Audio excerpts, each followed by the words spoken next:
All right. So the Super Falcons of Nigeria have won their first match at the FIFA Women's World Cup. Congratulations, congratulations to them.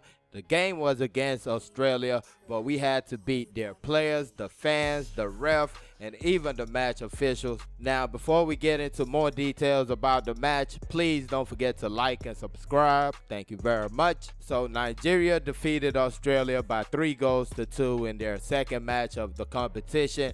The goals were scored by Uchenna Kanu, Asisat Oshoala, and Asisat Oshoala. Now, it was a real tough game, lots of action, end-to-end stuff. The Super Falcons kind of started off slowly at the start of the match. They were real nervy for a good second. Then they had their first attack in the game. I believe that was around the 4-minute mark. Then it kind of exploded from there for both teams. We had a big chance in the 10th minute of the match. Uchenna Kanu got into the box, tried to put a ball across goal, but she put a little bit too much in it. Then in the 13th minute, you had a good chance for Australia. They had 3 straight corner kicks up to that point. Then the player makes her way in the box, takes a shot directly at goal, and it ended up being a routine save for Chiamaka Nnadozie. Another great chance in the 18th minute of the match. Toni Payne finds Uchenna Kanu in the box, and she just could not stay on her feet. She fell to the turf, and that was that with that opportunity.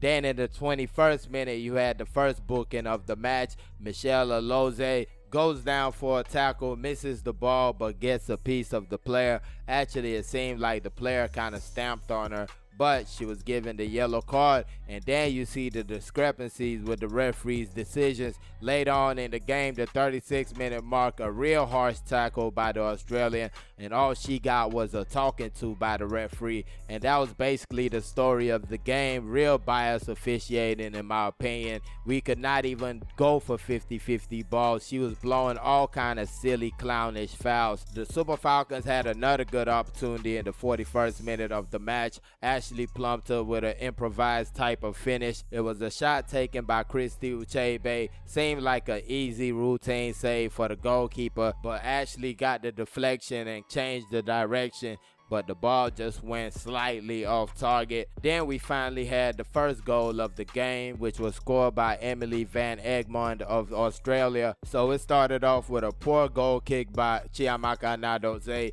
and it was sent right back. They go on the run, ball put into the box, and Emily Van Egmond was right there to tap it into the back of the net. I felt like once they reached the first ball and it got to a teammate, we were kind of at their mercy. All we were hoping for at that moment is that they were gonna miss the chance, which they didn't, and that made it 1-0. But what they say in football, you gotta watch out when you score a goal, because you're most vulnerable to conceding a goal right after you score, and it proved true in this situation. Uchenna Kanu with the first goal for the Super Falcons at the World Cup, and for me it was created by Rasheedat Ajibade. I know she's probably not gonna get the assist for the goal, but she did a great job in the build up. She gets the ball, a nice touch, she gets in on her right, then she puts in a cross. It kind of takes like a deflection and falls for Uchenna Kanu. And I'm thinking the match was at the Women's AFCON. This is Nigeria, Burundi, if I'm not mistaken,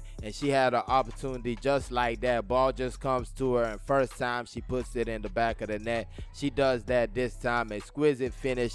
I mean, her performance wasn't A+ up to that moment. I'm pretty sure she might have been taken off at the beginning of the second half had she not scored that goal, but who cares? She scored the goal, and that's all that matters. Then you had the Super Falcons taking the lead in the second half, the 65th minute of the second half. Again, Rasheedat Ajibade played a big part of it. It was a corner kick. First you had, if I'm not mistaken, Michelle Alozie gets the first touch. It gets to Rasheedat. She heads it towards goal. The goalkeeper saves it, but the rebound is left right there. Asisat Oshoala gets a head on the ball, and that made the score 2-1. She took a big kick on the way to head the ball into the back of the net. She stayed down for a good amount of minutes, but returned in the game. And speaking of returning, we had the return of Asisat Oshoala. Did not start this game, came off the bench around 60-something minutes, and she definitely proved a class. A lot of people on this channel have been talking about Oshoala, saying she's not going to perform for us at the World Cup, saying she's not going to be taken to the World Cup. All these kind of crap people are talking about Oshoala, and she showed her class definitely today. All the way she showed her class, and I'm really happy for her. She took her jersey off after scoring the goal. I mean, in most cases, you don't want your player doing that. You don't want your player taking off the jersey after scoring. You don't want them to pick a senseless yellow card. But in this situation, with all the talk that has gone around this lady,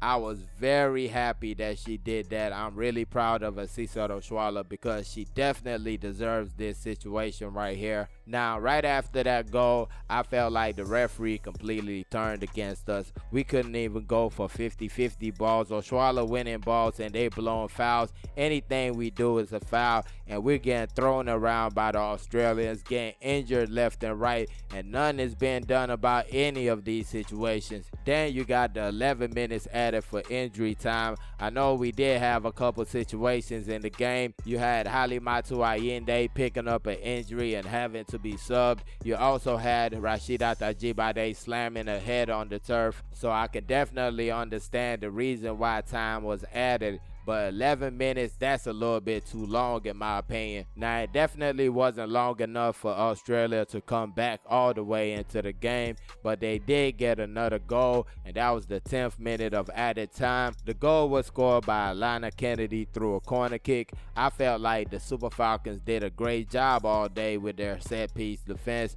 but this right here just was a little bit too much. The goalkeeper came forward, and they put a lot of pressure on the team, and they got that goal off. Alana Kennedy from the header puts the ball into the back of the net, and it's 3-2. At the end, we did a good job to hold them off, and the match ended 3-2 in favor of the Super Falcons. So once again, congratulations to the team and also to the coaching staff. Randy Waldrum did a great job once again. I mean, with all the talk about issues with the NFF and not getting paid the salary, this man has not really put a foot wrong all through this competition. So we definitely have to give credit when credit is due. The Super Falcons play their third and final group match against the Republic of Ireland, and it will be played on Monday, July the 31st. 11 a.m. Nigerian time, same time as this match. So let me know your thoughts on the game. Put it in the comment section, and please don't forget to like and subscribe.